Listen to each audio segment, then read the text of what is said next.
and reproductive freedoms. We've done it in Fishers, we've done it in Bloomington, correct me if I'm wrong, and now here we are in the region.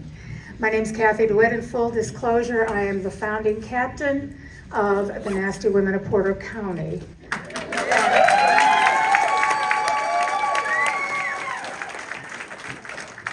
I'm the data manager for Porter County Dems.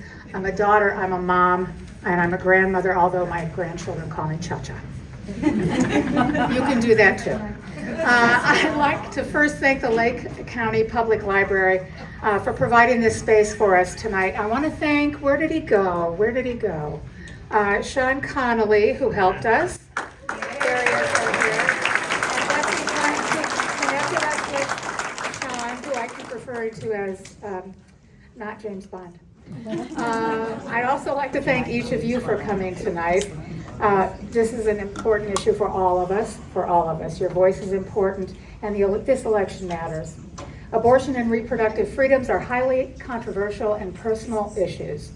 All of us here tonight likely have strong feelings about all aspects of the topic, and it's also likely that we have differing opinions.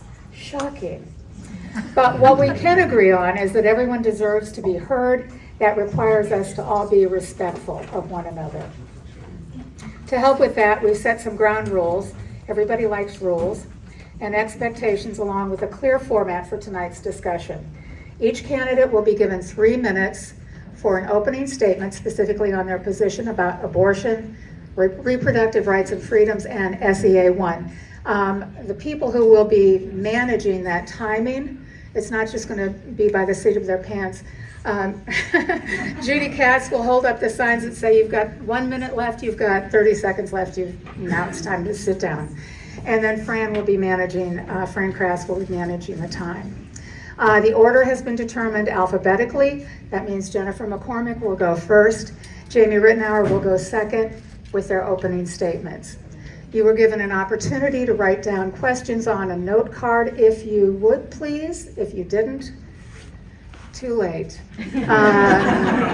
Include your first name so we know who to acknowledge when we ask your question. And we can acknowledge you having asked it. All cards are collected, Betsy? Yes. Okay, cool. The questions you submitted will be posed to each candidate, who will be given then 2 minutes to respond, and then we'll go back to Fran and Judy to manage that for us. The candidates will respond in alphabetical, in a rotation. So it'll be Jennifer first, then Jamie, and then when the first question is asked, it will be Jamie answering the question first, and then Jennifer.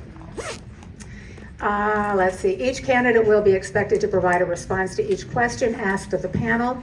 Each candidate will be then given 3 minutes for a closing statement. Jamie Rittenauer in that moment will go first, and Jennifer will go second. Second, ground rules and expectations. Isn't it good that I'm so good at reading? Allow the candidates to answer the question without any interruption or disruption. Listen to and respect other points of view. Do not disparage or name call anyone, candidates or the audience members, okay? And while your opinions are important to express, do that at the voting center or when you vote, okay? Let's see. Do we have the director of the library here yet? Mm-hmm. Where are you? Way back there, okay. Carol Dahmer-Bucher is the director of the library, and she is here to make sure that we also adhere to their library rules of conduct.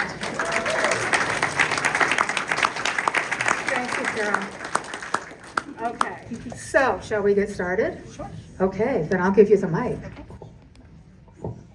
So first of all, I am Jennifer McCormick. I am running for governor, and most importantly is I want to thank all of you, because you are all extremely busy people. And for you to give up your time, your family time, your personal time, your work time, your community time is important to us. So I applaud you for going out and informing yourself so you can help inform others. I also want to applaud Jamie for being here. I am a firm believer that we are better in a bipartisan fashion. I am a true believer, having been a teacher, having been a principal, having been a local superintendent and then state superintendent, that we're only better when we work together. And I know we have differing opinions on probably a lot of things, but we're still Hoosiers. We still live in the same state. Our families, many of us have families that are here or are going to come back here. I was born and raised in Indiana, the 4th generation farm family. My husband was a chemist turned educator. My son is a military officer who's stationed down in San Antonio, starting to transition to civilian world. So we are Hoosiers through and through. And I say that because there are a lot of people in this room that could say, yeah, I was born and raised in Indiana, or I've been here for several decades, or I'm new trying to figure this out. But we're better together. We are better together. So for me, why I'm running for governor, I get asked that question a lot. They're like, do you know where you live? I'm like, yes, I know what state I live in. I'm well aware of that because I was, again, born and raised here. I also live in rural Indiana.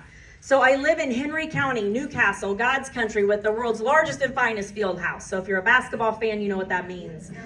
So I came into this race because I truly believe all of us, regardless of political affiliation, deserve better.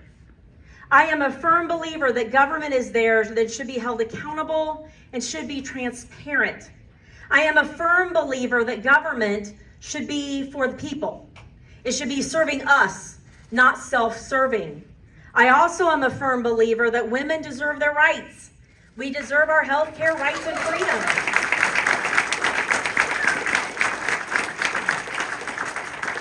I also believe that we deserve access to affordable health care across the state of Indiana. Too often we are seeing you have access to health care if you are white, if you are wealthy, and if you live in the right area of correct area of Indiana. And I will tell you that role, that description doesn't fit all Hoosiers. And every single Hoosier deserves equity and equality in your health care. That is not too much to ask. Thank you.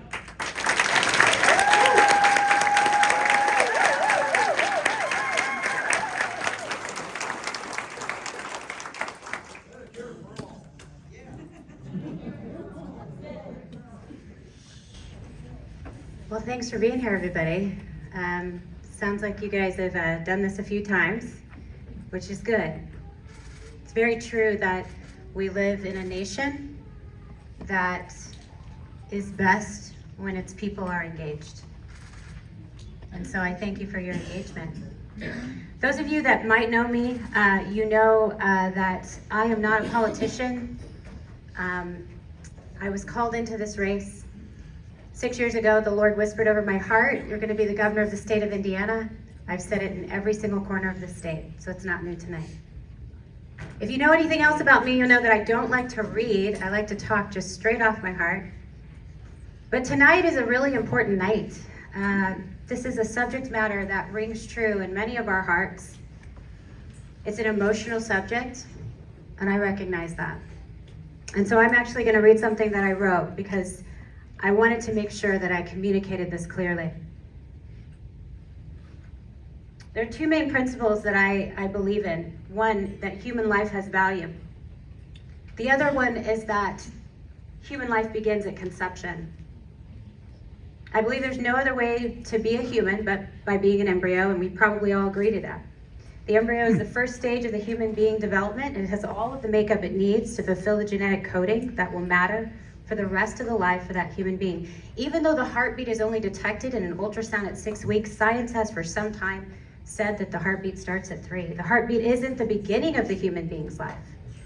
It is another stage in the human being's development. When we ask the question, is there an exception to the ending of an innocent human life? We of course say no. We are not a society that believes in the ending of human life. When we ask if a traumatic situation occurs, does it justify the end of the innocence of human life? We again say no. A mother of a 1-year-old that suffers a traumatic experience certainly does not have the right to take the life of her child because of that experience. We are not a society that believes in the ending of human life. When we ask, because we value human life. There's been over 63 million abortions since 1973. 79% of Planned Parenthood is located in minority neighbors. The Black population would be 34% larger had abortion not swept through the nation. I was 1 month premature, and I'm very glad that my mom chose life.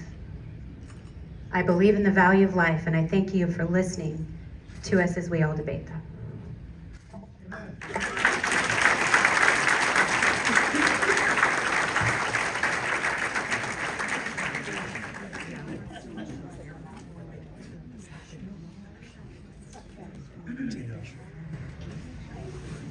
I'm pretty sure Kelly just said that we did not include questions that were not related to this topic.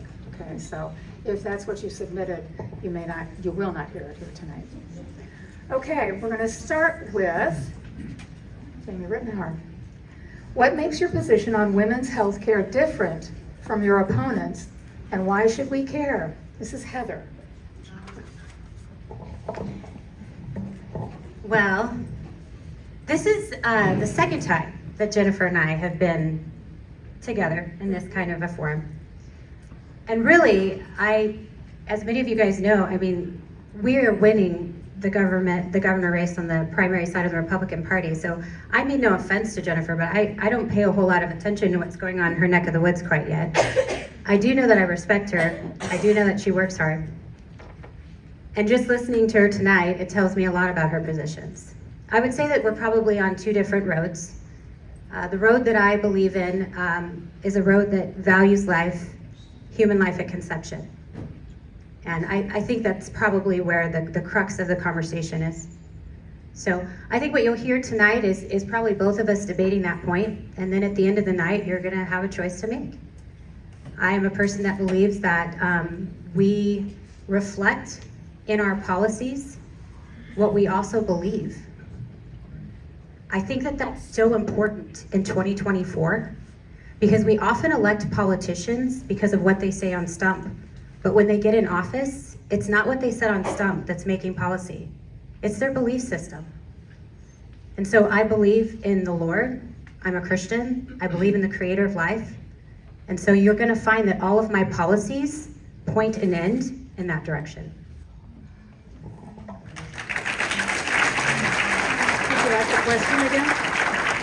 Okay. What makes your position on women's health care different from your opponents, and why should we care?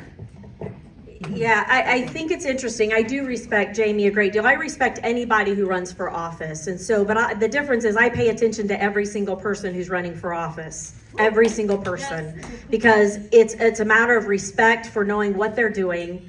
They do have an opinion. If they're on that stage, they have leadership skills that could benefit Indiana in some way, some fashion. But I pay attention to everybody. So, the difference is, whether she's paying attention to our race or not is irrelevant to me because I know I'm going to win. So I'm not concerned. I'm not concerned literally about the feelings of what they're thinking about my race. I'm more concerned about my race, but I am closely as a citizen, as a Hoosier, paying attention to every single person up and down the ballot, regardless of political affiliation. And I think the difference is stark. I mean, as far as reproductive rights and freedoms, I mean, unapologetically, I believe that pregnancy is complex. Reproductive health is complex. And there's nothing easy about it. And I'm just a firm believer there are too many issues for the government to be coming into those decisions. So I think it should be between the woman, her healthcare provider.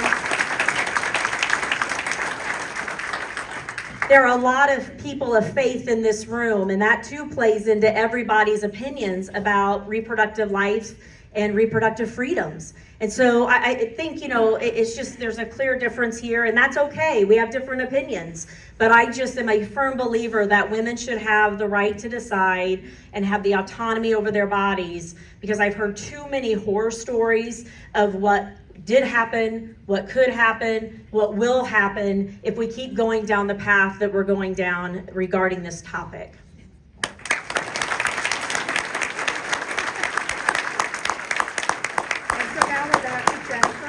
the first question, or the same question.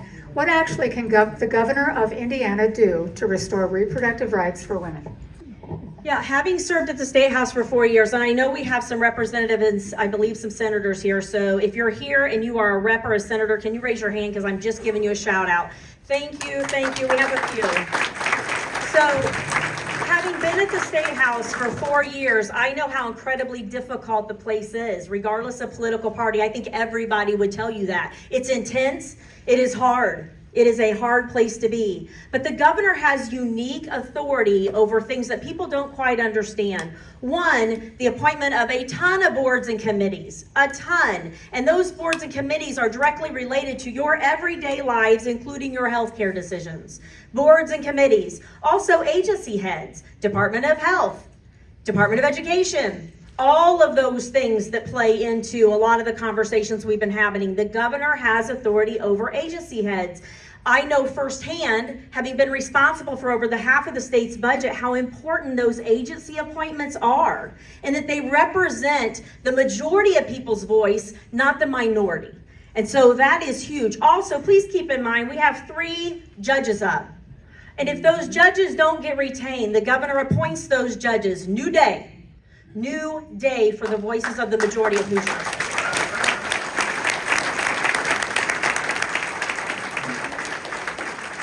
Jennifer?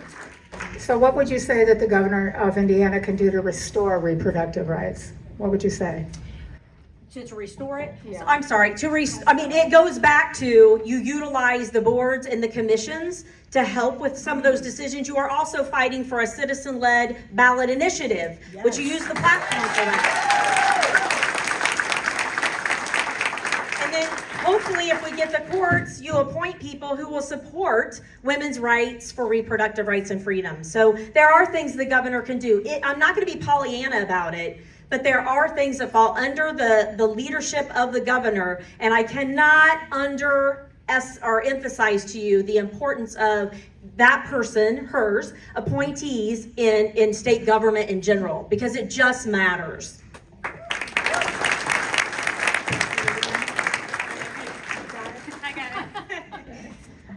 Well, first of all, when it comes to the governor selecting judges in this state, it's actually, there's a committee that gives you a selection of judges, and then the governor is to choose from that selection. And then if you don't choose within a certain amount of time, it's actually another group that chooses it, and I believe it's the Supreme Court. So just a little bit for you guys to understand, because it's actually super important in the state of Indiana for you to know that it is not actually our job. We cannot appoint judges without that selection committee. If you want to do something about it, then what do you do, right? Well, again, 2 different roads tonight. So the premise of the question is a little different. I will tell you what my intent is. I'm definitely a person that believes in life at conception, and so I might be beating someone to a question here, but I do not believe in exceptions. So I'm going to tell you, I'm going to tell you guys how I would go about that, but I think that you guys are all smart enough to know in here that anything that I say is also something that Jennifer could do as well, right?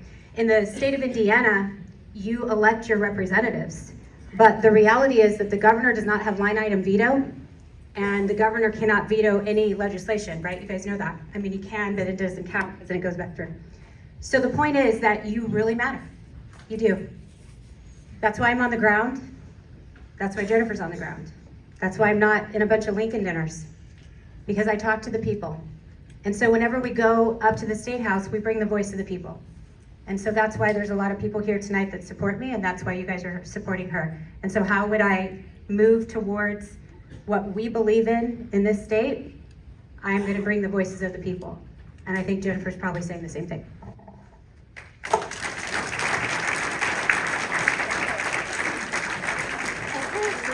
Jamie, you might as well just stay up here with me. What role does Attorney General play in reproductive rights and freedoms? What role does the Attorney General play in reproductive rights and freedoms? Yeah, okay, so then again, you're getting back to who you're electing and putting into office. So they play a big role because of messaging, and also because of the court cases they choose. So in a situation where you've got a Republican governor and you've got an attorney general that's also a Republican, they're going to choose to defend the rights of those that believe as they do, which in this state is Todd Rokita, and currently he defends life at conception. So I will tell you that, again, this is a topic that we are dealing with that's not unique to Indiana.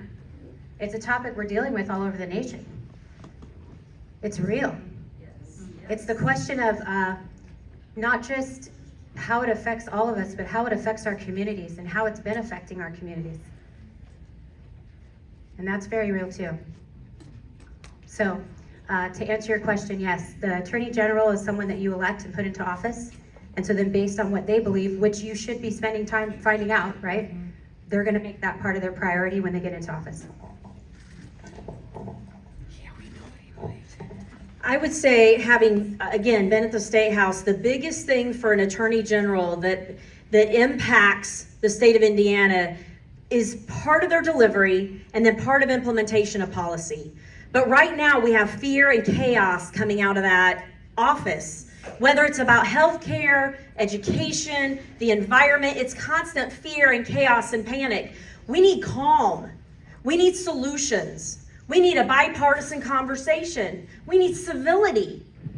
That's what moves things in a way that a state progresses forward. I also want to remind you, when I talk to a ton of healthcare providers who are telling me, I'm out of here. When you have an attorney general who is going after license or threatening to go after license, that's not healthy. The other thing is, as a reminder, the person who appoints the board, who reviews those licenses once he sends them there, is many of them are appointed by the governor. Again, that's where those appointments are so incredibly important. We cannot be a state where we have an attorney general who is trying to chase out teachers and healthcare providers, because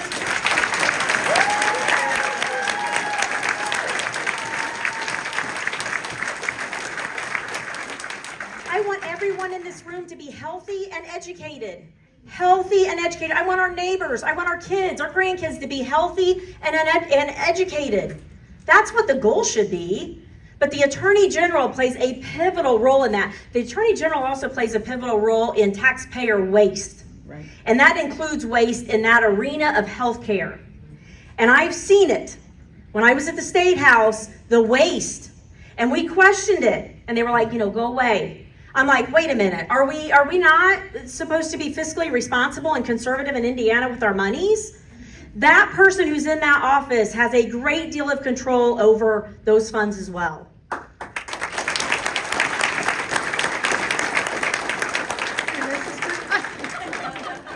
Sorry, I didn't mean to scare you.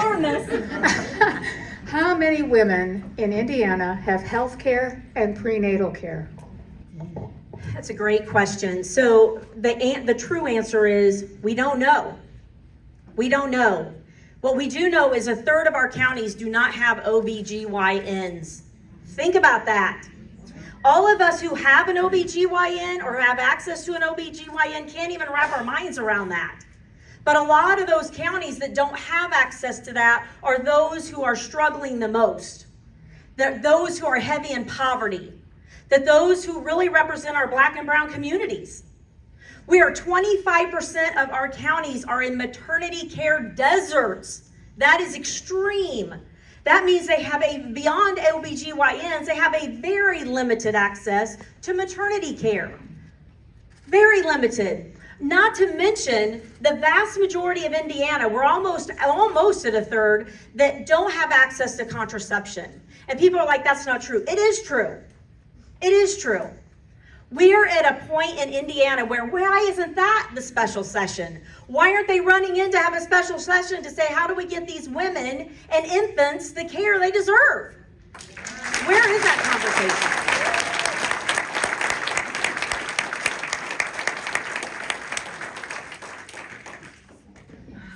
So I agree that we don't know the number. I will just say, because I am a Black person, that 34% of the Black population is a large number. It's a lot of abortion in one community. So my dad, he comes from inner city St. Louis, chaplain in the Navy, or in the Persian Gulf War. He taught me to value life. I just find that it's kind of amazing that we have a minority community that's always saying that they don't have a voice. 34%. Something to think about.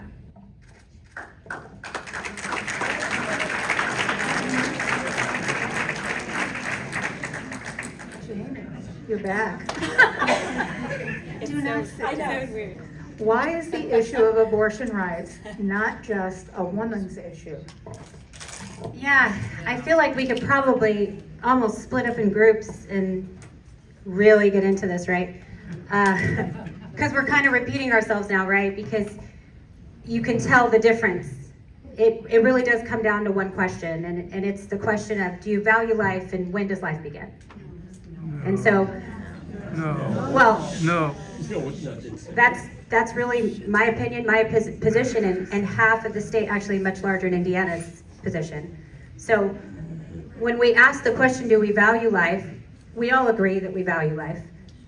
The next thing that you ask is, when does life begin? The Alabama case came out, and they acknowledged that the embryo was in fact a human being. So once you say, it's you can look that up. Big case, by the way. So once that happens, once we are calling the embryo a human being, which we believe, then we have the question, why doesn't that human being have rights?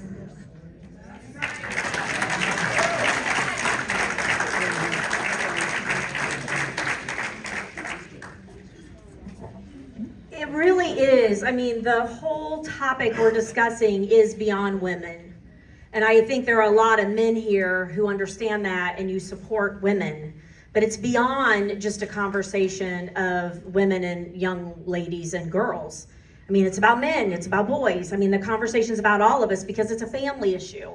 I mean, it's a societal issue, it's a neighbor issue.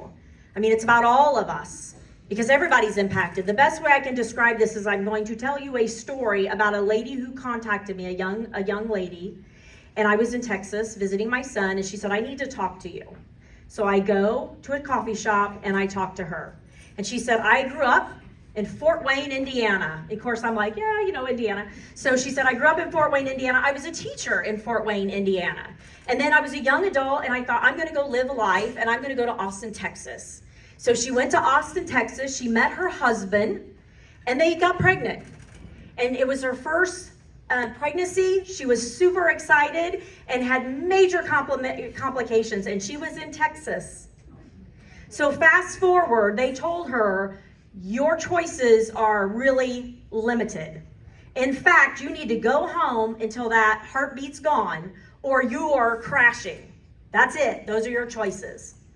So as you can imagine how that played out, she crashed, the heartbeat crashed. Neither one of them were in good shape. There was no baby. She was in ICU for 10 days. She could no longer have children because of the damage. Her name's Amanda, and you've seen her on commercials. She's telling the story, and she said, you go tell that to Indiana because I'm Indiana. I'm Indiana. I wanted that pregnancy. Abortion's not about unwanted pregnancies only. I wanted that baby. It's health care. And now she can't have any children. Mm-hmm. So think about how that impacts not just Amanda, but her husband and her father. It's not just a woman issue.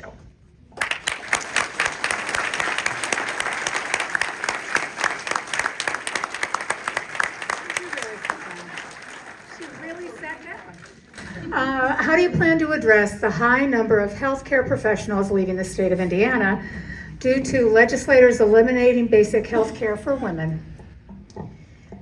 I get a lot of unsolicited communication letting me know that they're nervous, that they're telling me, like, we want to practice in the state of Indiana, but the conditions here are so dicey right now that they feel like it's unsafe for their license and unsafe for their health. They're worried about their safety, let alone their livelihood.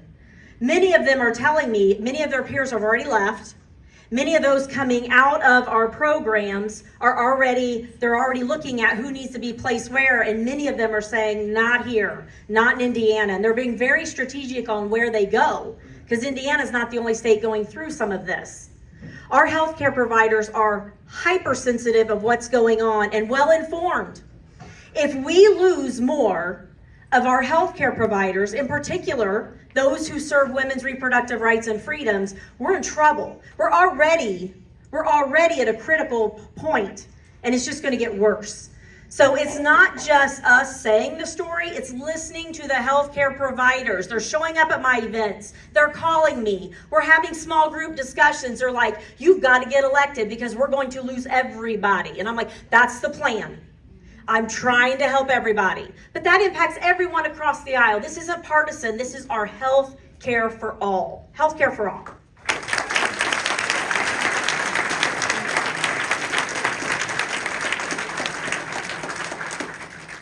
So, again, the premise of the question here is that people are leaving because of the criminalization of medical professionals and what would have been them performing abortions, what now is, as you know, there's exceptions only. So, the question is, how do I change that? I mean, right? We have different positions on this. So if I could, if you'll just spare me the grace for me to address something that is actually in the same field. We have medical professionals that don't like the fact that they are in non-competes. They have all these non-competes contracts that they have to sign with these big hospitals. And that means that they can't break away from the hospitals. They can't take their clients with them. It's a really big deal. It means that doctors can't go start their own clinics, which that affects your healthcare.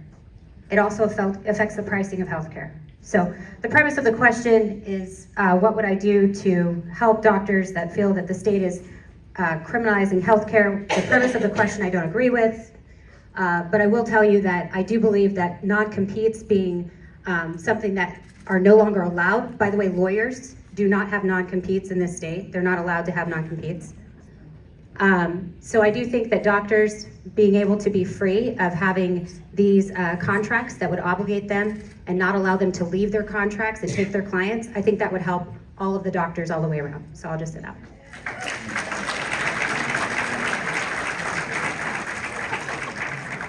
It is so strange. Okay. How do you plan to address the healthcare disparities for low-income women and women of color in Indiana? So,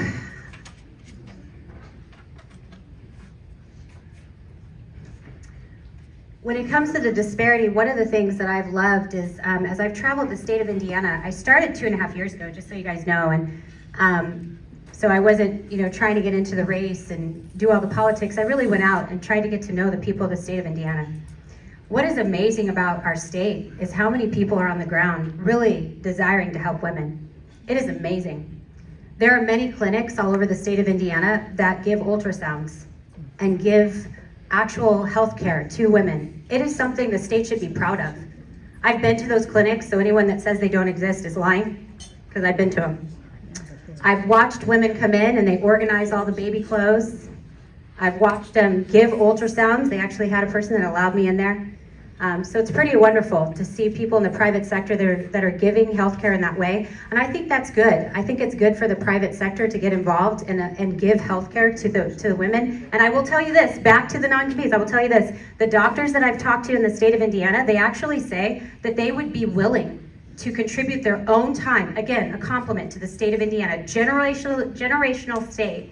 My husband's family are original settlers in the state of Indiana. You're a beautiful state. And one of the compliments I will give you in the medical field is there are many doctors that have said that they want to help on their own time. And that is a compliment to you. And I think the state can help them by giving them liability contracts that will release them of liability. That's what they've told me. That's the hardest thing with helping people, is that they're stuck with that liability. And so I think that it would be a good thing for the state to come in and talk to medical professionals and free them up so that they can give those services. But definitely to the medical professionals in the state of Indiana, what a compliment to you.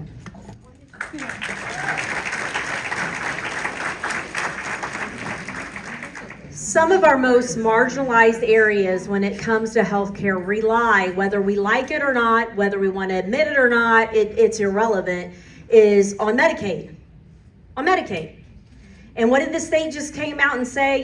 We're not real sure what just happened to, $1 billion. Really? What just happened during the last, I think it was the last session or 2 sessions ago, long-term, long-acting contraception is going to be sunsetted because of Medicaid. They're worried about the cost. So what message are we sending those who are most at risk when we're saying we are going after your Medicaid that you rely on? We're shutting down your clinics. We're taking away your most rural hospitals, as 7 of them just recently shut down and more to come. The governor plays a pivotal role to say, no, monopolies, enough. But instead, we have Republicans who are taking big campaign donations from a lot of those monopolies. And I'm not saying it's Jamie, so I don't want to, I'm not saying that about, I'm not going to say that about Jamie, that is not fair. But I'm just telling you, a big chunk of this is a governor who will fight to prioritize how those Medicaid dollars are utilized in our agencies, how we're fighting for some of those very, very common sense legislative bills that I know a couple folks in here have worked on hard so they don't get sunset because our most marginalized populations are relying on them. And we also need to quit playing around with no child should get any education on anything related to their bodies. Our most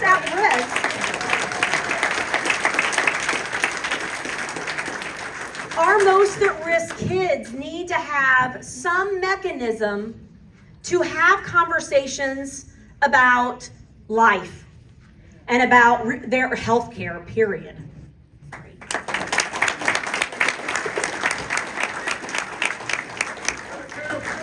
How do you believe voting rights connect to reproductive freedom? Yeah.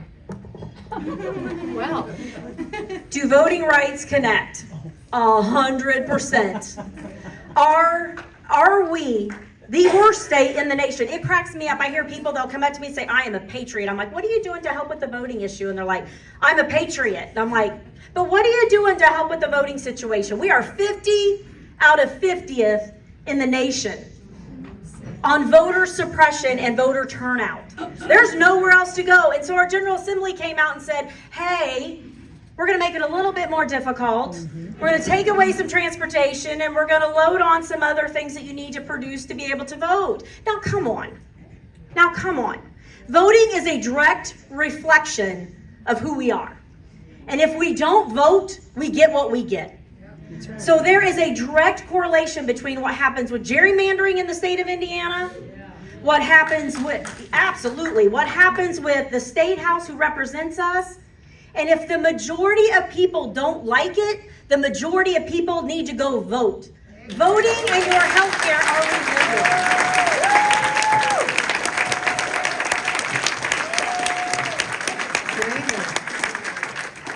you need to say it again? I got it. So my parents served in the military. Voting is important. People give their lives so that you can vote.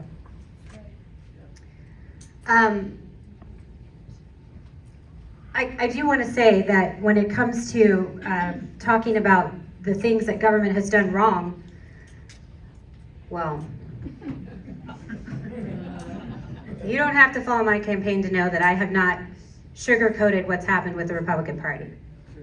I have called them out, and I talk about the billion. But I think it's very interesting that we're talking about a government that's doing such a poor job, and then also saying we want that same government to be influencing our kids and teaching them sex education.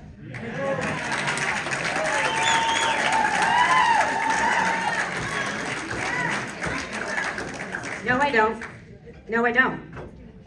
I don't want a government that has a hard time managing a state teaching my children sex education. No, I don't. So I will say that it is important to make sure that government is held accountable. I run on truth, transparency, and engagement. You're involved in engagement right now. As you know, many of you, there are many things that are plaguing our state. Many. There's a lot of government overreach. It's sad. People have worked their whole lives, generational farms, and they're just taking them. That's a big deal. So your voting absolutely matters, not just for this subject matter, but for all of the subject matter. And I would also say that I do agree that we are a low state when it comes to turnout, but I just point out that in 2016, we doubled our turnout in the primary. You should check those numbers. So pretty interesting, right? So what that means, just so you know, in 2016 in the primary, we doubled, so this is good for you to know. In 2016 in the primary, we doubled our primary turnout. So it's good for you to know Hoosiers do vote when they feel like something's on the ballot. So you guys are here and other people are here, you should vote, it's important.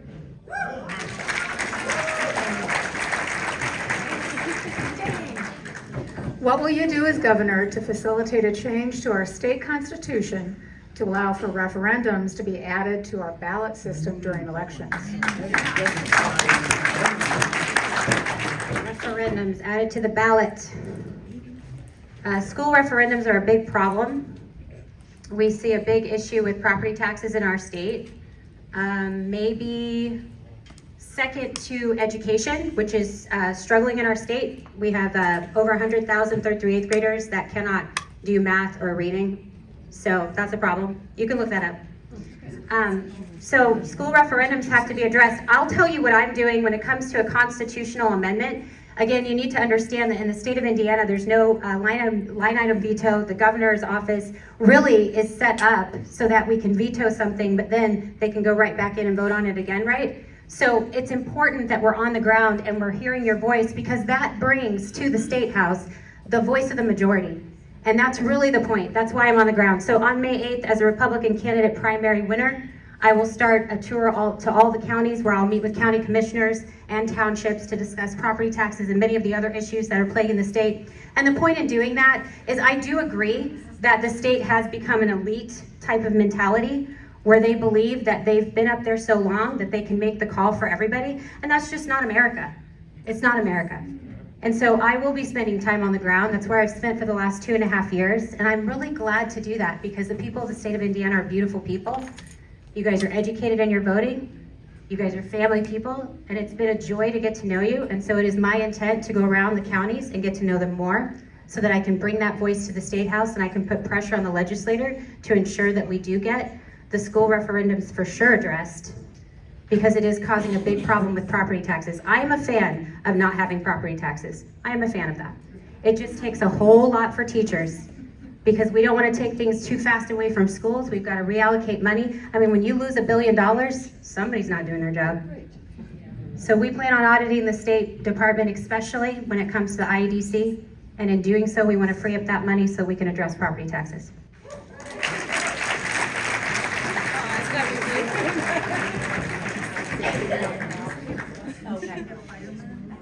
I will get to referendum, but I can't let this go. I was an elementary principal, and I want to talk to you about sex education. I would have a 5th grader come to me as a principal who had a single dad.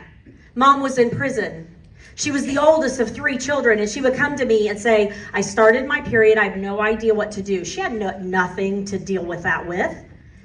That's sex education. I would send her to the nurse. They would tell her, here's what you need. We will provide you with stuff. We will talk to your dad. We'll get you things. Let's talk a little bit about hygiene. That's sex education. And I will never apologize for that. Ever.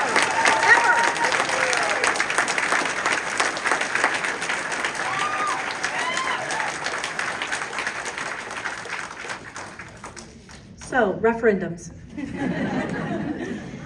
Referendums are really a kind of an interesting topic. Yes, it's interesting how they have worked because as a local superintendent, we were told by the one-party supermajority, if you don't have the money you need, you go run referendums. And so we ran referendums and we passed referendums and they're like, just kidding, you can't run referendums anymore. We're gonna change the question on you 50 times. We're gonna make them really, really hard. We're gonna make them when you have to run them and be very specific. Because they knew that the people had spoken. They had said, we choose public schools. 90% of you choose public schools and want your schools to be successful, and sometimes that means a referendum. I support citizen-led ballot initiatives. I'm like, let's go. Let's go.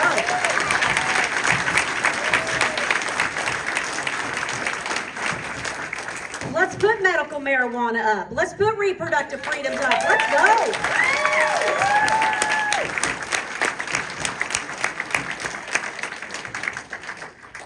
We are almost out of time. Oh, don't cry. Now at the end, I'm starting to learn this. Oh, yeah. You got it. Okay, all right. So this one, I believe, is just for you. Was there any response from the other No, that's just a general. Oh, it's for everybody. People are, okay. You go ahead. Okay. People have asked, and the reason why Jamie's not answering this is because she wouldn't know. So, and not because of political reasons, just because it came through our campaign. We invited every candidate. We invited their team so that everybody knows everybody was invited. Jamie took us up on it, which I commend her. This is how we grow. Yeah. Everybody else was invited. The only gentleman that I believe even responded was Rainwater. So he just declined, which is fine. But I do want you to know it wasn't like we were excluding anybody. That's not the case. We invited everybody because we thought it was that important. So good for you, Jamie, to be here.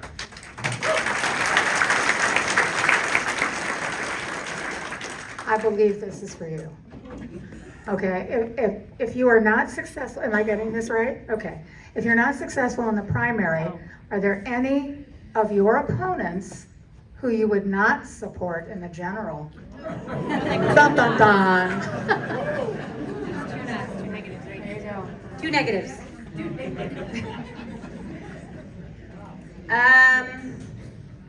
Wow, what a loaded question. They had a loaded question. I don't know if you guys saw the debate, the one that I was invited to. They had a loaded question on there too. I will say to you, those of you that know the story of David and Goliath, right? We all know that story. Did anybody say to David whenever he was fighting Goliath, what if Goliath doesn't die? No, because David was fully convinced that he was going to defeat Goliath. So it's hard for me to entertain a question that says, what if you lose? Because I don't entertain that question, right? The other part of the question is who would I not support in the general, I think is the question. Yeah. Who would I not support? Who would you not support? Not. It's a double negative. Not.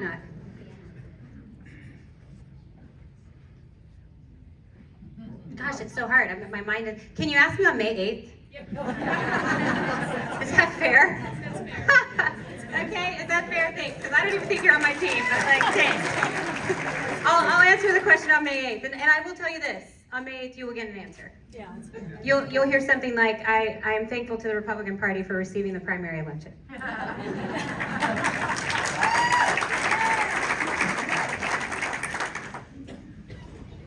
This is just for you, okay? Mrs. McCormick, you spent most of your career as a Republican. What was your reason for switching parties, and how do you respond to voters wary of candidates switching parties after they are elected? Yeah. So in 16, I ran as a Republican. When I got into office, I stayed true to who I was. I was an educator forever. I believe in empowering people. I believe in opportunity. I also believe that any candidate and any elected official can tell you anything. It's actions. And I proved through 4 years that I still am true to empowering people, empowering opportunities, making sure that we're listening and having a voice. We had a lot of tables at the Department of Education, and they were big and they were diverse, and that's how our decision making was done. And so I really believe you have to follow the actions regardless. But for me, I was fiscally responsible as fourth generation farm family. I grew up in an area that there were really never any Democrats to even vote for at times, to be honest. And I knew a lot of the Republicans who were on the ballots. I knew their families, and they were good people. They were. And so when I ran the first time, I did run as a Republican, but I got in and I saw the waste. As Jamie talks about, she's been critical of it too. There's an incredible amount of waste. And I'm like, I can't get behind that. We all work too hard as taxpayers to get behind waste. I cannot get behind waste. I'm also not about always raising taxes every time you turn around. But I saw them doing that. So I saw waste, I saw taxes increasing, but I also, more importantly, saw people being ignored. I saw kids being dismissed. I saw elderly being forgotten. And I was like, I can't. I taught kids for 20 years that their character mattered, and I could not give it up of myself and say, just put your values aside for a party. I could not do it. And so I switched parties. I found alignment with the Democrats. I've always been bipartisan, but for me, it was about a value issue. And I know there's some people in here that would disagree with that, but I had a unique experience. And I believe that I won some of you over, that when I won the first time, you're like, not this lady. And so I get it. And so I'm asking people, watch our actions, watch who we are, watch what we're committed to. Regardless, I'm going to fight for Hoosiers, all Hoosiers. And now we're going to wrap everything up. Let's start with you.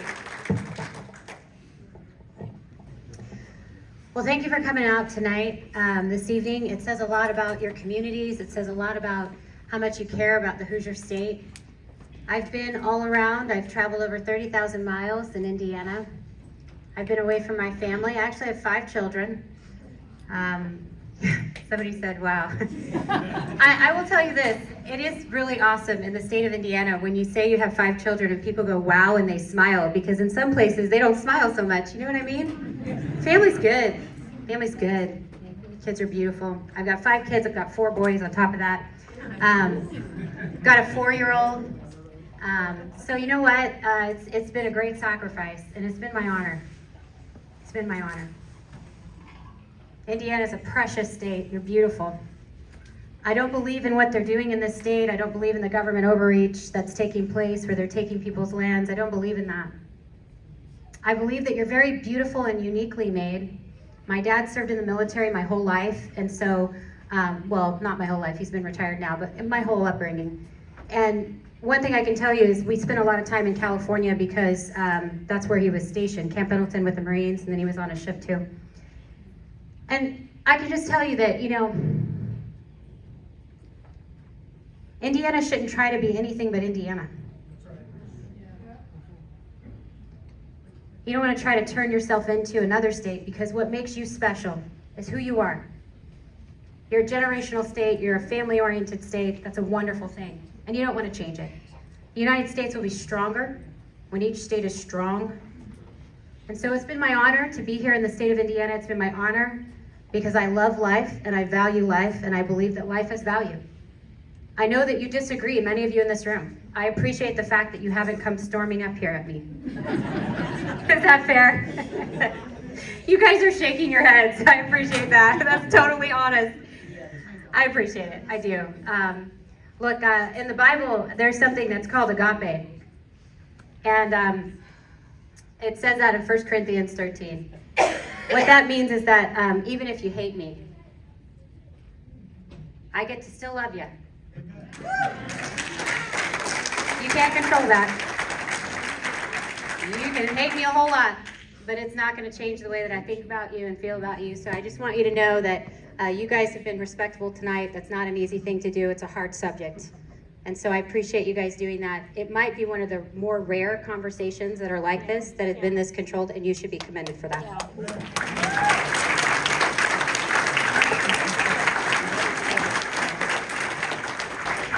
I truly want to thank everybody in this room, and I want to thank Jamie, and I know she's got a ton of supporters who are here. I want to thank all of you, those who came out, who support me. I mean, you have handled yourselves so well. This is an example of how we're better together. So I commend everybody in this room. I mean, this is the way government should work. Jamie and I agree on something. It is, I don't agree on government overreach. That's why I don't agree with government telling me what I can and can't do with my body. I do not agree with that.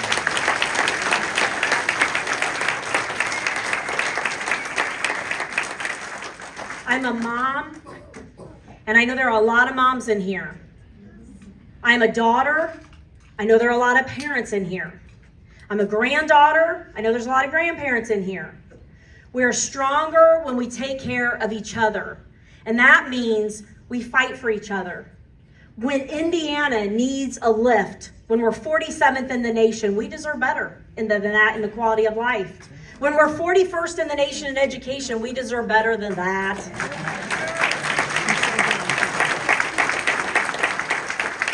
Many of us in this room love Indiana, or we wouldn't still be here because we have options.